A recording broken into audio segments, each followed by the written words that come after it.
Greetings. This is TK Trav, aka Travis Mages, here with LVX777. It appears that this is a very strong time for astral traveling and for prophetic type of dreams to be happening all over the place. Now that might be due to the full moon, or that might be the recently raised interest in the subject of psionics. Nevertheless, if you've been trying, you've probably been having more success lately than you've had in the past. So today we're going to touch on the subject of dreams. Before we begin, I want to give 3 books that I've been reading that have helped a lot on the subject of astral projection, astral travel, and having proficiency within the dream world. These 3 books that I would recommend would be Adventures Beyond the Body by William Buhlman. This one gives a good idea of the diagram and the schematics of the astral plane and how it technically works. Another good book is Astral Projection from Oliver Fox. I've recommended this one before in the past, but it's worth checking out. It's a little bit older, but it has some good techniques within. Now, for the one that I think I've had the most success with is a book that's titled The Art and Practice of Astral Projection, and this is by an author known as Ophiel, and he really does build upon some of what was mentioned in Oliver Fox's book, as well as many other different references. But the reason I like The Art and Practice of Astral Projection is because it gives you a few different methods to try, and what I've found is a combination of trying all those different methods has given me success. On the goetic side of things, the entity known as Bathin is really good for dream work right now. Alternatively, I've used Asmodai, and he's given me success. But if you're part of the Magus Society, then you've already heard this story. Just a few days ago, I have been reading a lot about psionics, and I decided to consciously give some effort towards using this practice in the dream plane. So I wanted to contact Thanos to have him train me in a certain ability.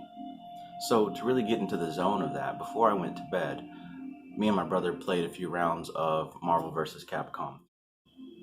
And I would pick the character Thanos over and over so that I could get some of that subliminal programming in my head, right? Seeing how he moves and what he does and the voice acting and the symbology of the character. So after I did that, the next step was to sit down and just meditate for a good 30 minutes on the character and on the question that I would like answered. So after doing that, I went ahead and went to sleep. And the key here is, before going to bed, it really helps stating your intention, like while you're laying there about to drift off to sleep. So I wanted to have an answer for a certain problem that I was facing. So I said to myself, I am lucid dreaming tonight. I am receiving an answer to XYZ question. Went to bed. Now, as dreams go, there are different stories that shift into one and the other, and eventually towards the end of this series, you start to become more lucid. And I found myself in the backyard of my apartment with Thanos and a few other Marvel characters. And a long story short, I'm in the backyard doing this Easter egg hunt, looking for the Infinity Stones. And after I found them all, I put them in his gauntlet, and he began to train me practicing with psionics in the dream world. And I was lucid, like I realized I was dreaming, so I began to control the direction of what was happening next. So we got in front of this cube, this large cube, and I was on one side and he was on the other side. And there were 2 other characters. I don't remember who they were at this point. One I think was the Flash or something. I know he's DC. But anyways, he was training me to focus my mind, my thought, my attention, my energy on this cube so that we would be able to rise the cube up, lift the cube up. So there we were alongside the cube, lifting it up. And there was a villain on the outside, doing what villains do, trying to get our attention. But the message that I was getting was to maintain your focus on the task at hand. Right? Keep your focus on the cube. And what was happening is as we were lifting this cube up through the different dimensions, it began to get increasingly more difficult, right, to keep the focus. Because it's as if the higher up in the planes that we began to rise, the more, my body would begin to lose its molecular structure or whatever. Physical things began to lose composure. But I had to focus on that single point of the cube to make it push up and move upward. And I'm pretty sure that had something to do with the 4 worlds of the Tree of Life and how the key is to maintain your focus, because when you leave this physical body, all you have is your attention. Attention as if it's a ray of light or a beam of energy. And if you're not able to consciously focus this beam of energy, when you pass on, it's easy for your light to be dispersed across the universe to go wherever it needs to go. I don't really have too many theories on the afterlife, but what I do understand has a lot to do with that point I just made about maintaining your focus. Because if you can't do that when you're awake, and you can't maintain your focus when you're asleep, I guarantee you're going to have a tough time maintaining your focus when you no longer have a body. Just saying. So really, dream work and magic and developing your personal will has a lot to do with the science of death, right? It's as if we're learning how to manifest things that we want in life so that we can continue to create when we die. Because like I just said, if you're not able to do that here, today, now, what makes you think you're going to be able to do that when it's just you in the universe? Because here's the newsflash. Right now, it is just you in the universe.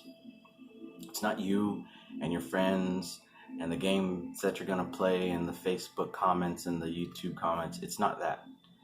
It's you and the universe. The universe speaks to you through the billboard signs, through the songs that you listen to, through the little synchronicities that happen on your daily basis.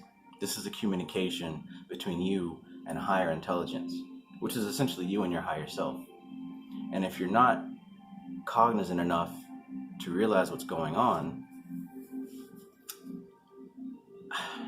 I don't think that you're going to be trusted with more, so to speak.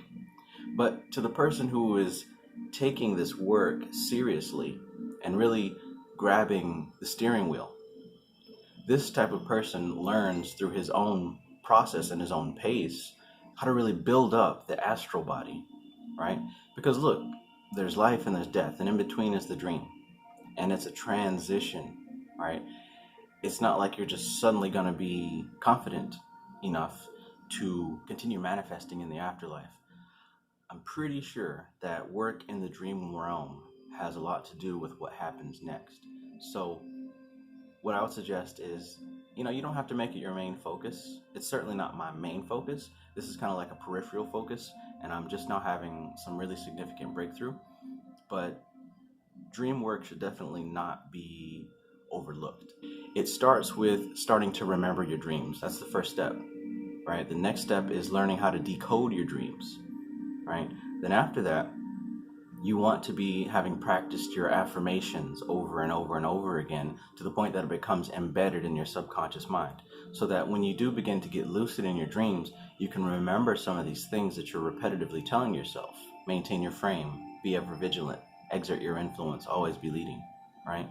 I am fearless, I am confident, I am powerful, I am a creator of my universe, I am the owner of my destiny, I am master of myself, I am master of my emotions, I am master of my mind. When you repeat these things to yourself every single day, when you start becoming lucid in your dreams, these same concepts will be present in your consciousness.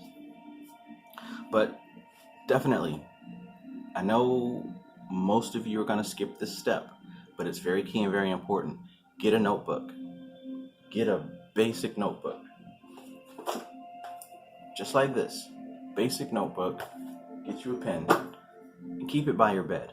And every time you wake up, write what you remember, even if it's just 5 things. You remember a red ball and you were on the beach, right? Start to remember who you were with. And if you can't, don't stress out. But just make a practice of every time you wake up, the first thing you do is record what you dreamed. Record what you remember from what you dreamt. And what you'll find is over time, you're training your mind to pay more attention to these things. And at least with me, the more that I did it, the more that I began to remember. Looking back on all these symbols that I was seeing and learning about symbols, right, having dictionaries and encyclopedias on different symbols, on different spirits, and different correspondences, I'm learning how to break down and decode what all these dreams actually mean. And see, in the process of doing this over and over every day, just as a passive habit, it doesn't have to be the main study, but just as a passive habit, you're taking notes, you're learning how to break down the symbols, because that's how the subconscious mind speaks. Then over time, you're going to start to learn how to become lucid and aware. Hey, I'm dreaming. This means that. This means that. And it happens gradually. It's not suddenly, oh, I'm dreaming. What I find happens, like say with the Thanos dream, is it's like, hey, I'm in my backyard. Hey, that's Thanos. Oh, this must be a dream. It kind of happens like that. So once I realized, hey, I'm in a dream, I tried to start to direct the flow of consciousness. Now, what I remember before this is I would always start to realize I'm dreaming and then wake up. And I think what happens is I began to get too lucid too quickly, and that just caused me to wake up. Practicing how to gradually ease into it, I've been able to kind of maintain my awareness within the dream. Last night I had another lucid dream I remember the point of getting lucid and taking control of everything, but I don't know, I think something about trying to take too much control of the dream makes you wake up. And that might be a metaphor of what actually happens in this life when you try to wake up too much. Just like in the Animatrix where the dude was running so fast and he just broke out of the Matrix. But anyways, the main takeaway from this video is choose one of these books on Amazon. If you're only going to get one, I'd recommend The Art and Practice of Astral Projection. But if you want a little bit more theory on the process, I'd go with Astral Projection by Oliver Fox. If you wanted some more detailed information about how the astral plane is structured, I would go with something like Adventures Beyond the Body by William Buhlman. There's also one called Astral Dynamics, which is a really good one. I don't have that up here, but Astral Dynamics is a really good one. And grab a notebook, write down your dreams as soon as you have them. This is like a beginner level stuff, but if you want success with this, you got to start at the beginner level, right? And learn about the symbols. Learn about what symbols mean to you, right? You can't ask me what 1111 means because it means something different to me. You can ask me what this means, but it means something special to me. So find your own meaning to these symbols, because this is a relationship between you and your subconscious mind. So get on it, do the work. And regarding the psionics, if you're in the Magus Society, go to the files section. There's a ton of PDFs specifically on psionics. The author is CHARLES COSIMANO, I believe his name is. But find the book Basic Psionics, Psionic Magic, Psionic Terrorist, Psionic Warfare.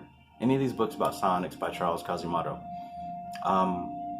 There's a lot of stuff in there that talks about building actual physical gadgets, which I don't think you need, but I get the concept. They're like training wheels. They help you to develop these abilities. But this type of study is backed up by government research, so I definitely think that it's worth investing your time. But hey, this is TK Trav, aka Travis Magus, here with LVX777. Peace.